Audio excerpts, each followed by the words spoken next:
Camaradas, aquí volvemos de nuevo porque se estaba leyendo el juicio de nuestro fundador José Antonio Primo de Rivera, en el que él mismo se defiende, y como me lío aquí a leer y me emociono y no me doy cuenta, se me ha pasado el tiempo y no me he dado cuenta de que se me había cerrado ya el programa. Pero aquí volvemos, voy a continuar, que yo la verdad no sé dónde me he quedado.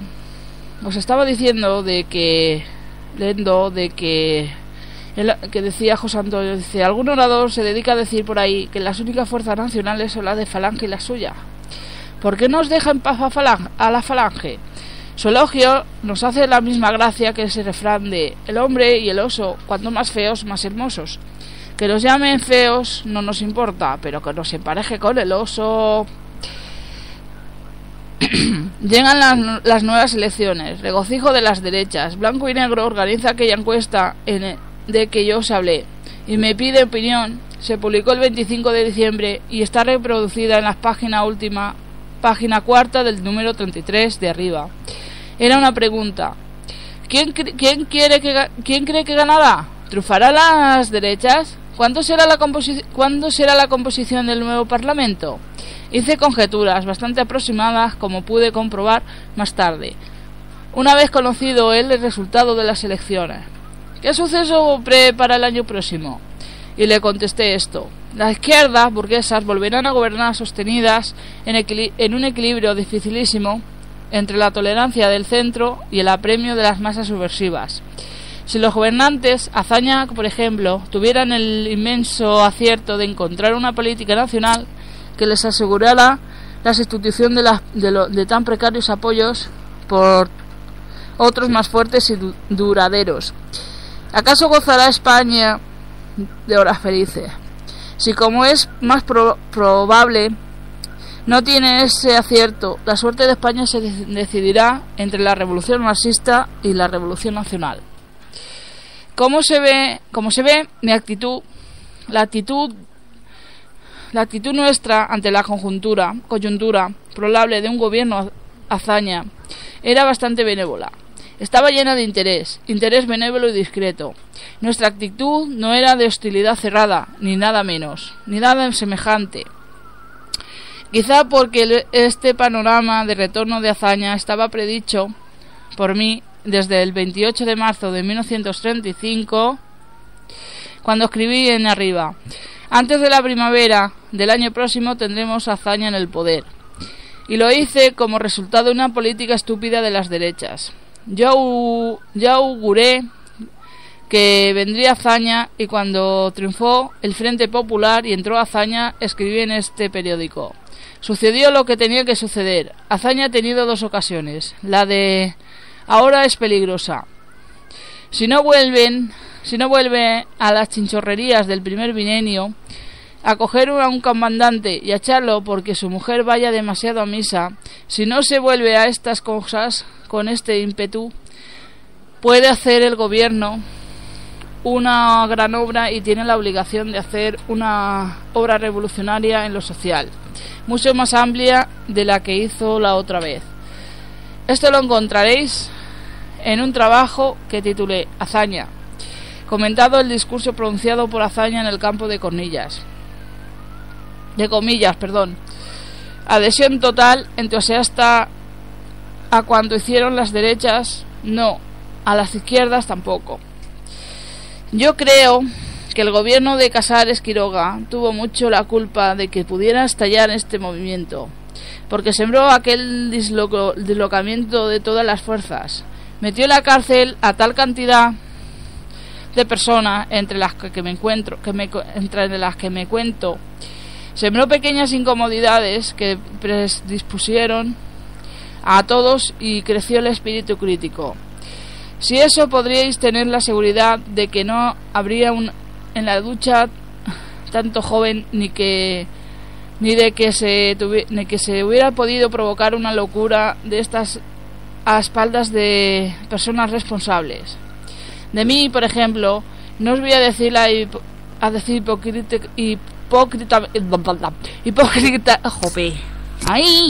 hipócritamente que no me hubiera sumado a la rebelión, Creo que en ocasiones la rebelión es lícita y la única salida es un periodo angustioso. Ahora, una rebelión que ha preparado en España y fuera de España, haciendo gestiones en Alemania e Italia. Con lo difícil que son las negociaciones en estos países, a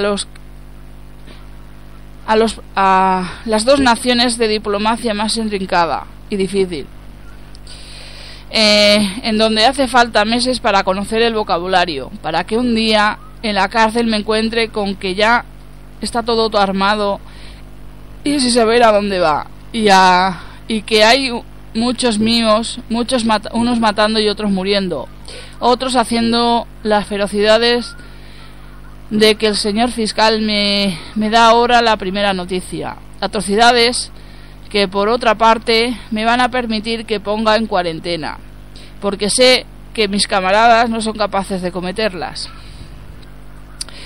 Son trámites difíciles con finalidades turbias, inexplicables por lo menos, con pactos sobre si se entrega parte del territorio o no, y yo encerrado en la cárcel de Alicante sin comunicación con nadie y sometido al Tribunal Popular. Eso no hubiera pasado si no hubiera estado encarcelado. Y no hubiera pasado si los jefes de mis organizaciones no hubieran estado perseguidos como Alemania, separados de sus familias y de sus camaradas. Por haber puesto a España en este avispero, ha sido posible que estalle este movimiento que ahora tendremos todos que lamentar. No os adulo. No encuentro toda la política de la izquierda acertada, ni mucho menos. También veréis que dije en este trabajo: Azaña ha tenido 2 ocasiones en la historia. En la última plana, en cabecera así de ancha, señala con las manos, que decía: Azaña vive con su segunda ocasión. La primera se malogró. Si se malogra la nueva ocasión de Azaña, se habrá perdido ya sin remedio y probablemente no tendrá ninguna más. Presidente, ruego al letrado que prescinda de esas consideraciones. José Antonio. En realidad, señor presidente, el proceso es puramente político, pero como no adulo al tribunal por la política que le puede inspirar, corto aquí. Basta. Con las derechas mi disidencia ha sido constante, mi agresión durísima, encarnizada. No insistiré nada más en esto. Aquí os entrego mis textos y os ruego que hagáis el favor de repasar esta modesta vida que no hubiera traído a cuento si no lo hubiera hecho el señor fiscal. Que yo he dado muestras de aversión al pueblo, no sé cómo aprovechar los minutos para hacer un índice. Yo en las Cortes me levanté un día para pedir que se ampliara la amnistía concedida por las derechas, gracias a la cual salieron a la calle varios militantes afiliados a la Confederación Nacional del Trabajo. Y otro día, cuando se presentó el proyecto de anulación de la reforma agraria, pronuncié 2 discursos para impedir que se anulara la primera reforma agraria y expuse de la tierra ese concepto que está descrito en el número 21 de noviembre de 1935. De arriba, página 5, quinta columna, también dice, leyendo: ¿en qué consiste desde el punto de vista social la reforma de la agricultura? Consiste en esto: hay que tomar al pueblo español hambriento de siglos y redimirle de las tierras estériles, donde perpetúa su miseria. Hay que trasladarle a las nuevas tierras cultivables. Hay que instalarle sin demora, sin esperar siglos, como quiere la ley de contrarreforma agraria sobre las tierras buenas. Me diréis, pero ¿pagando a los propietarios o no? Yo os contesto: esto lo sabemos, dependerá de las condiciones financieras de cada instante. Pero lo que yo os digo es esto: mientras se esclarezca si estamos o no en condiciones financieras de pagar la tierra, lo que no puede exigir es que los hombres hambrientos de siglos soporten la incertidumbre de si habrá o no habrá reforma agraria.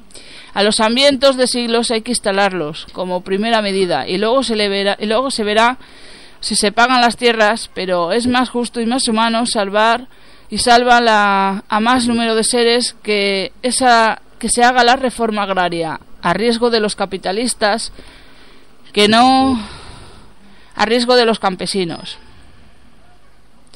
Cuando el señor fiscal hablaba con razón de la tragedia del campo español, quizá no formulaba frases tan enérgicas como estas.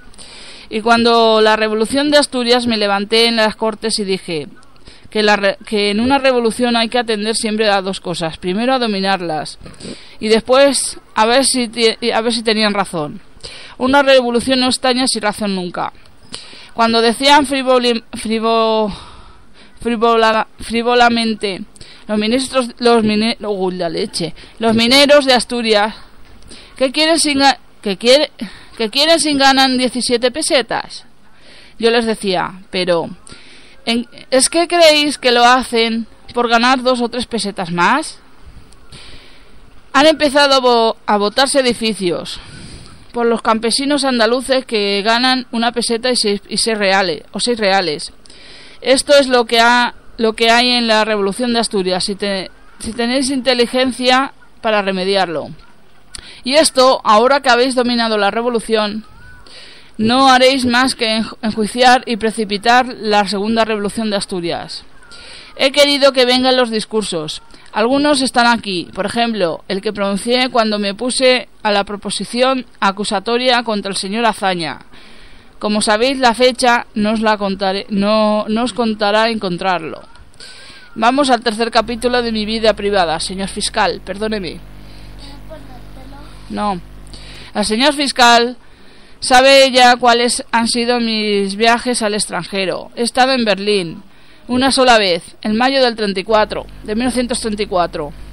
No asistí al meeting que se decía organizado por Hess y por intervención de Mosley.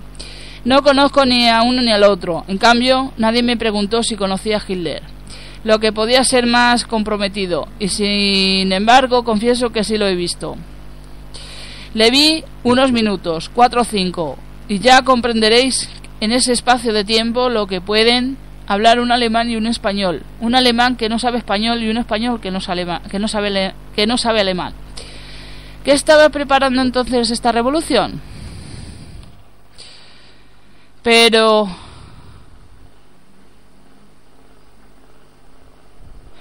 si ha tenido que ir Sanjurjo. El fiscal no ha aportado ninguna prueba respecto a este aspecto. La única sombra de prueba es que Sarrión, que no sé si vive en estos momentos, el abogado y compañero mío de despacho, está justificado que viniera mucho a verme porque, por fortuna, mi despacho era bastante próspero y de actividad. No ha rectificado una información tomada por el liberal de Murcia. Y en vista de que Sarrión, el pobre Sarrión, no ha rectificado al murciano y el murciano no ha rectificado al inglés, yo tuve que hacerlo yo tuve que haber ido a Alemania. ¿Qué culpa tengo yo de todo esto? Mi vida se refleja en nuestro periódico semanalmente. Cada semana he estado en un sitio de España dando un meeting. A ver si es posible que estuviera en Alemania al mismo tiempo. Tenemos las 2 cartas de Sanjurjo, la del 21 de marzo y la del 23 de abril, que figuran a los folios 93, 94 y 95 del sumario. Y en el folio 98 están estas cartas famosas del general Sanjurjo. Me escribe una carta por mi santo, me dice 4 generalidades.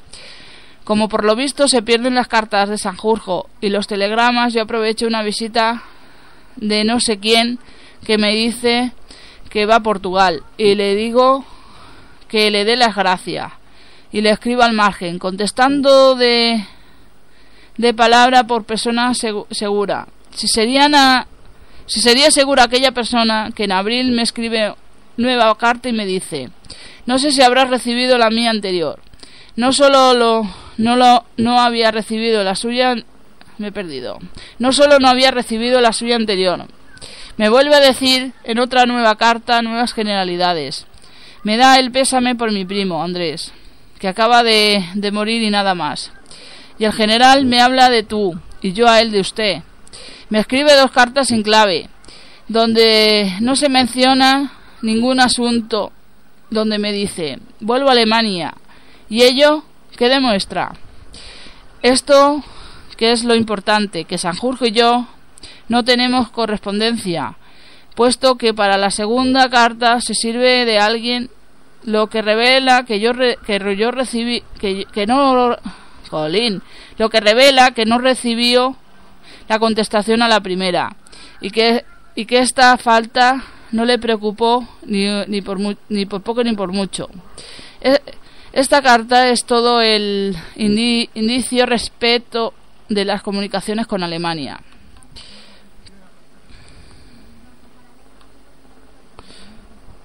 Y bueno, no sé si seguir porque se va a hacer muy largo, me estáis escuchando y os voy a aburrir. Pero bueno, vamos a seguir un poquito. Y bien, yo digo, toda esta recapitulación de mi vida anterior, la creación de Falange, mis visitas, todo esto, ¿a qué viene? A mí no se me acusa de nada de esto, sino por haber participado en el movimiento revolucionario, y no menos que en jerarquía del jefe, según se ha dicho por el señor fiscal. Cuando hay que condenar a los hombres y mujeres no se puede decir, porque pudiera ocurrir que en aquellas fechas los presos, porque a lo mejor hicieron, porque quizás aprovecharan. Esto no. Si a mí no se me ha visto las cartas, pude haberlas empleado para promover un movimiento revolucionario. Lo mismo pude haberlas empleado desde aquí en dirigir una fábrica de monedas falsa. Esto es evidente. Cuando no consta lo que se ha hecho, es posible que se haya hecho todo lo humanamente realizable. Pero ni el señor fiscal puede acusarme de esta manera, ni el señor fiscal puede acusarme con esa base. El tribunal necesita algún principio de prueba positiva. ¿En qué consiste esta prueba? Que yo tendrá comunicaciones, visitas. Todos los oficiales, los procesados y los no procesados han dicho cómo eran. Muchedumbre que venían a verme, a la que yo ni siquiera conocía. Gruñían por su abundancia, hasta el extremo de que yo rogaría a mi hermano Miguel que las recibiera él. De lo que le molestaba tanto como a mí. Y comunicaciones por el locutorio de abogados con Sanjurjo, por ejemplo, y algún personaje amigo. Pues bien, esto es un indicio y como no se nos interpreta, es posible que estuviéramos allí maquinando. Pues bien, en estas entrevistas ha habido como testigos más o menos tolerantes, los oficiales y como coro la población y la provincia. La aprobación de la provincia. Cuando aquellas gentes volvían a sus pueblos después de recibir mis instrucciones, no serían todas ellas tan discretas que callasen en los pueblos los consejos y órdenes que yo les daba. De modo que 10 o 12 o 15.000 personas han tenido que saber que yo daba órdenes para una rebelión militar. Nadie ha quebrantado el secreto. Nadie ha puesto de relieve que yo estaba preparando un alzamiento contra la República. Esta mañana vino un digno representante de la Comisión del Orden Público y montó en cólera porque yo, con el respeto que estoy manifestando ante el tribunal, le dije: ¿usted tiene una convicción moral de que el movimiento lo he hecho yo? Eso es siempre una segunda operación. ¿Recuerda quién le dio la primera sospecha? La conciencia pública me respondió. Le dije: pero esa no es una voz, no es un dato, eso no es una persona. No sé a qué he venido aquí. Me he respondido a contestar a lo que he venido. Y se me fue todo furioso. Yo he insistido hasta ser machacón, pero ¿ha oído alguien que se dijese que aquí se estaba maquinando eso? Nadie ha oído ni visto ni nadie que yo estuviese barruntando maquinaciones contra el régimen. y algunos de los miembros del tribunal que con más sagacidad han interpretado en los interrogatorios parece barruntar una posibilidad de que no eran en las visitas donde se había maquinado, sino en las cartas. Esto es evidente. En cartas puede haber tenido esta comunicación, pero tampoco hay el más mínimo rastro y prueba de que haya podido tener estas comunicaciones. Si cuando empezó el levantamiento militar habían transcurrido 35 días de mi prisión aquí y no había recibido menos de 400 cartas entusiastas de camaradas, manifestaciones de afecto y hasta baladronadas, si queréis, propias de la juventud. Pero naturalmente esos son los que venían a verme, los que me escribían. Pero ¿quién iba a venir si no? Indicios evidentes de que aquí se maquillaba algo. Nada.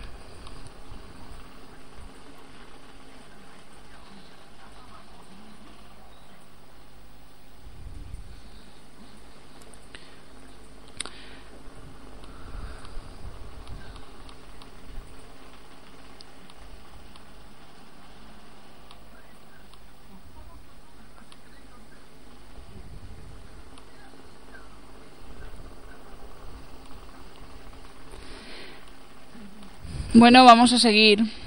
Me he perdido, no sé por dónde voy. Se me ha ido. Os voy a poner ya mañana, seguiremos con el juicio, acabaré el juicio, porque queda poquito, porque ya se hace muy pesado. Os voy a dejar ya con el cara al sol, pero sin antes recordaros otra vez el correo, que es el siguiente. Radio Unión, la U con mayúscula, como he dicho, Radio Unión de Falange, @gmx.es. Repito, Radio Unión de Falange, @gmx.es.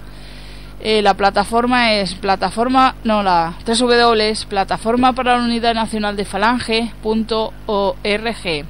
Repito, www.plataformaparallaunidadnacionaldefalange.org. Y os voy a aprovechar también para recordaros una página web de un amigo, que es la siguiente: www.defensa-nacional.com. www.defensa-nacional.com. Y bueno, camaradas, os voy a dejar ya con el cara al sol, como he dicho, porque ya se hace muy pesado. Buenas noches a todos y gracias por escucharme. Mañana más y mejor, mañana a las 9, esperamos, a ver si tengo suerte y emito, porque se me ha pasado. Pido disculpas en ese sentido. Os voy a dejar con el cara al sol. Buenas noches a todos y gracias por escucharme. ¡Y arriba España!